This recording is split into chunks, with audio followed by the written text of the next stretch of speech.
Today we're going to talk about section 2.3. In section 2.3 we are going to look at Venn diagrams and set operations. So we're going to start by talking about some basic different things about our diagrams and then go through and talk about our operations. Our main operations that we're going to look at are going to be complements, intersections, and unions, and then we'll also include a little bit about the difference of two sets and some Cartesian products as well. Alright, so in the last section we looked at subsets. In this section, like I just mentioned, we will be investigating other relationships between two sets. Right, so the first thing we're looking at here is a Venn diagram. So in a Venn diagram,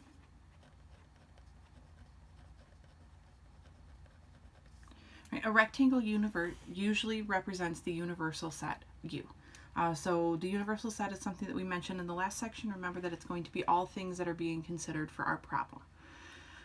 The items inside a rectangle may be divided into subsets of the universal set. The subsets are usually represented by circles. Right? And we're going to look at 4 different ways that we can see two sets represented using Venn diagrams. Right? So the first one is going to be disjoint sets. When set A and B are disjoint, they have no elements in common. Right? Our second type is going to be subsets. So when A is a subset of B, every element of A is also an element of B. They could be equal, set A and B are equal, or they could be overlapping, where they have some but not all elements in common. Right, so what we're going to do here is we're going to look at and draw some pictures, right, to kind of represent these different things. So I'm going to go ahead and put these pictures in order. So we're going to look at case 1, which is going to be our disjoint sets. Case 2, we are going to be looking at subsets. In this particular case, the way I'm going to draw the picture, A is going to be a proper subset of B, meaning that it's not equal. We're going to look at equal sets, where set A equals set B, and then we're going to look at overlapping sets. All right, so disjoint subsets.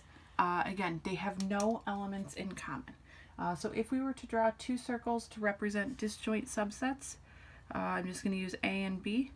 So this circle here is going to represent set A. This circle here is going to represent set B. Right? They don't overlap at all, they don't touch, they don't have any elements in common. And then again, our rectangle is representing our universal set.